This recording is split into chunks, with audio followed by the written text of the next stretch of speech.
Hi friends, welcome to orange kitchen. இன்றைக்கி நம்ம வீடியோவில் என்ன பார்க்க போகிறோன்னா, ஒரு சூப்பரான ரெசிபிங்க.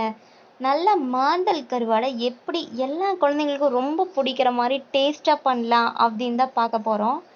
இந்த மாதிரி நீங்கள் கருவாடை வறுத்து கொடுத்தீங்க அப்படின்னா உங்கள் குழந்தைங்க வேணான்னு சொல்லவே மாட்டாங்க. ஏன்னா எப்போவுமே இந்த கருவாடை தான் விரும்பி சாப்பிடுவாங்க. அவ்வளோ மொறு மொறுன்னு டேஸ்ட்டாக இருக்கும். இதை நீங்கள் நார்மலாகவே பிடிக்காத ஆளுங்களே இருக்க மாட்டாங்க. அந்த அளவுக்கு சூப்பராக இருக்கும்.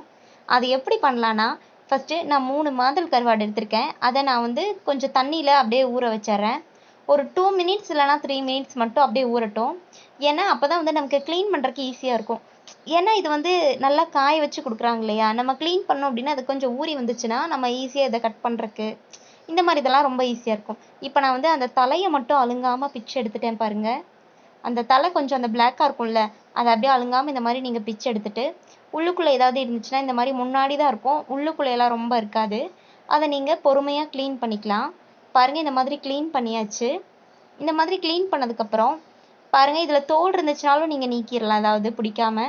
இதில் லைட்டாக 1 ஸ்பூன் மிளகாய்த்தூள் சேர்த்துக்குங்க. இந்த மாதிரி மிளகாய்த்தூள் சேர்த்து நல்லா இந்த மாதிரி பிரட்டிக்கலாம். கருவாடுக்கு உப்பே போடக்கூடாது. ஏன்னா ஆல்ரெடி இதை உப்பு போட்டு தான் நல்லா காய வச்சுருப்பாங்க. ஆல்ரெடி இது உப்பு தான்.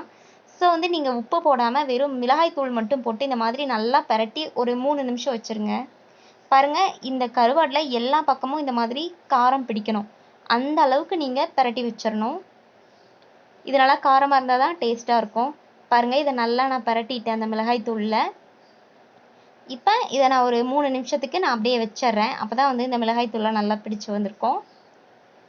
இப்போ நம்ம ஒரு பேனில் நல்லா எண்ணெய் காய வச்சுக்கலாம். இந்த மாதிரி கொஞ்சமாக எண்ணெய் இருந்தாலே போதும். ரொம்ப போட்டு பொரிச்சு எடுக்கக்கூடாது. இதை சும்மா லைட்டாக ஃப்ரை பண்ணணும், அவ்வளோதான். இப்போ ஒவ்வொரு கருவாடையும் நம்ம அப்படியே வச்சிடலாம். இந்த மாதிரி வச்சிட்டிங்கன்னா இது சீக்கிரமாகவே வெந்துருங்க. 1 நிமிஷம் தான் போதும், சீக்கிரமாக ரெடி ஆகிடும்.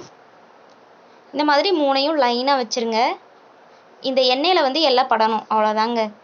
இப்போ நீங்கள் இந்த சைடு ஒரு 2 நிமிஷம், அந்த சைடு ஒரு 2 நிமிஷம்னு சொல்லி பிரட்டி போட்டிங்கன்னா இது வேகிறது உங்களுக்கே தெரியும். லைட்டாக கீழே ப்ரௌனிஷ் ஆனதும் நீங்கள் எடுத்துடலாங்க. அவ்வளோதான் இதோட இது. ரொம்ப ஈஸியான மெத்தட் இது. பாருங்கள், அப்படியே லைட்டாக திருப்பி விட்டிங்கன்னா ப்ரௌனிஷ் ஆகிடுச்சா, இதை அப்படியே நீங்கள் இந்த சைடு வச்சிடலாம். இதே மாதிரி அந்த கருவாடும் அதே அளவுக்கு ஆயிடுச்சு அப்படின்னா நீங்கள் அதை திருப்பி வச்சிடலாம். இந்த மாதிரி பொறுமையாக பண்ணலாங்க. ரொம்ப ஈஸியான ரெசிபினா இதுதான். நீங்கள் மீனை கூட வாங்கி க்ளீன் பண்ணி வச்சுட்ருக்கணும். சில குழந்தைங்க சாப்பிடுவாங்க, சாப்பிட மாட்டாங்க. ஆனால் இது முள்ளே இருக்காது. நீங்கள் பாட்டுக்கு குழந்தைங்களுக்கு அப்படியே மொறு மொறுன்னு இருக்கும் சூப்பராக. அப்படியே நீங்கள் கொடுத்தீங்க அப்படின்னா ரொம்ப விரும்பி சாப்பிடுவாங்க. பாருங்கள், இந்த சைடில் நல்லா ப்ரௌனிஷ் ஆகி சூப்பராக வந்திருக்கு. இனி அந்த சைடும் இதே மாதிரி அளவு ஆகிற அளவுக்கு நீங்கள் பார்த்துக்கணும். இந்த மாதிரி ஏதாவது தூக்கிட்டு இருந்துச்சுன்னா லைட்டாக அப்படி அமுக்கி விட்டீங்க அப்படின்னா கரெக்டாக அது நல்லா பிடிச்சி அந்த இடமும் நல்லா ப்ரௌனிஷ் ஆகி நமக்கு கிடைக்கும். அதுக்காக தான் நான் இந்த மாதிரி அமுக்கி விடுறது. பாருங்கள், 2 சைடும் நல்லா ப்ரௌனிஷ் ஆகிடுச்சு, லைட் ப்ரௌன். இப்போ இதை நம்ம எடுத்துடலாம். அவ்வளோதாங்க. கருவாடு பாருங்கள் எவ்வளோ சூப்பராக இருக்குன்னு. இது அப்படியே நல்லா சாம்பார் சாதத்துக்கெல்லாம் வச்சு சாப்பிட்டோம்னா இன்னும் சூப்பராக இருக்கும். அவ்வளோ டேஸ்ட்டாக இருக்கும்.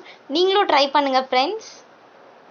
இந்த மாதிரி உங்கள் குழந்தைங்களுக்கும் நீங்கள் செஞ்சு கொடுத்து உங்கள் குழந்தைங்களுக்கு ரொம்ப பிடிச்சிருக்கு அப்படின்னா நீங்கள் மறக்காமல் கமெண்டில் சொல்லுங்கள் எப்படி இருக்குன்னு. இனிமேல் நீங்கள் இந்த கருவாடு மட்டும்தான் வாங்கி சமைப்பீங்க, அவ்வளோ டேஸ்ட்டாக இருக்கும். சப்ஸ்கிரைப் பண்ணாதவங்க மறக்காமல் சப்ஸ்கிரைப் பண்ணிக்கிங்க.